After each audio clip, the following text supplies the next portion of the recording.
আপনি শুনলে চমকে যাবেন যে বিড়ালের মল দিয়ে বানানো হয় কফি এটাই হলো বিশ্বের সবচেয়ে দুর্মূল্য কফি। সে কফির দামটাও কিন্তু কম না। আপনি কি কফির নেশায় মত্ত? পৃথিবীর বিভিন্ন প্রান্তের সেরা সব কফির স্বাদ খেয়ে দেখাই আপনার নেশা? তাহলে তো আপনাকে খেয়ে দেখতেই হবে সিভেট কফি। সিভেট জাতীয় বিড়ালের মল থেকে তৈরি হয়। ইন্দোনেশিয়ার সুমাত্রা দ্বীপে চাষ হওয়া এই কফি এবার পাওয়া যাবে ভারতের বাজারেও। এশিয়ান পাম সিভেট প্রজাতির প্রাণীর মল থেকে তৈরি হয় কফি লুয়াক নামের এই কফি বিনস। বন্য বিড়াল গোত্রীয় এই প্রাণী নিয়মিত কফি খেয়ে থাকে। এদের মল সংগ্রহ করে তা প্রসেস করেই তৈরি করা হয় কফি লুয়াক।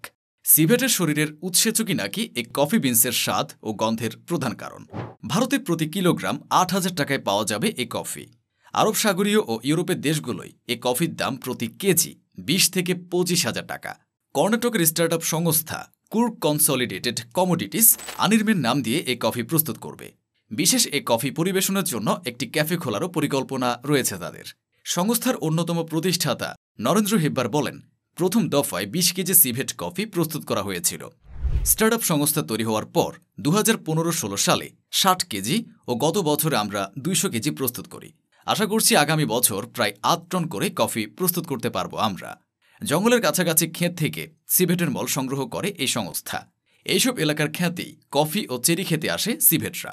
পৃথিবীর অন্যান্য দেশে সিভেট বিড়ালদের খাঁচাবন্দি করে জোর করে কফি খাওয়ানো হলেও ভারতে সম্পূর্ণ স্বাভাবিক পদ্ধতিতেই সংগ্রহ করা হয় সিভেটের মল। লুয়াক কফি পৃথিবীর সবচেয়ে দামি কফি। ১ কাপ লুয়াক কফির দাম বাংলাদেশি টাকায় ৩,০০০ থেকে ৮,৫০০ টাকা পর্যন্ত হতে পারে। এ কফির উৎপাদন প্রক্রিয়া, স্বাদ, গন্ধ একদম অনন্য। পানীয় দ্রব্যাদির মধ্যে কফি পৃথিবী বিখ্যাত এবং জনপ্রিয়। পৃথিবীতে নানা পদের কফি পাওয়া যায়। স্বাদে গন্ধে সেগুলো যেমন একটি অন্যটি থেকে আলাদা, তেমনি দামের দিক দিয়েও পার্থক্য বিস্তর। আবার সব কফির উৎপাদন প্রক্রিয়া একই রকম নয়। কিছু কফির উৎপাদন প্রক্রিয়া ও দাম এতটাই অদ্ভুত যে বিস্মিত হতে হয়। লুয়াক কফি এমনই এক কফি। লুয়াক ফলের বীজ গন্ধগোকুল হজম করতে পারে না, ফলে এই বীজ তাদের খাওয়ানো হয়। এরপর বীজগুলো গন্ধগোকুলের পাকস্থলীতে গিয়ে এক প্রকার এনজাইমের মানে প্রাণীর দেহকোষে উৎপন্ন জৈব রাসায়নিক পদার্থ বিশেষের সঙ্গে মিশে যায়।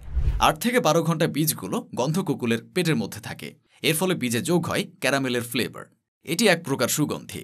তাছাড়া পরিপাকের ফলে বীজে বিদ্যমান অ্যাসিডের মাত্রাও কমে যায়। আর এভাবে লুয়াকের স্বাদ ও ঘ্রাণ বেড়ে যায় কয়েক গুণ। বিশ্বজুড়ে প্রতি বছর লুয়াক কফি উৎপাদন করা হয় ৩০০ কেজি থেকে ৫০০ কেজি, যেখানে সাধারণ কফি প্রতি বছর উৎপাদন হয় প্রায় ৯০০ মিলিয়ন টনেরও বেশি। ফলে বরাবরই সাধারণ মানুষের নাগালের বাইরে থেকে যায় এই কফি।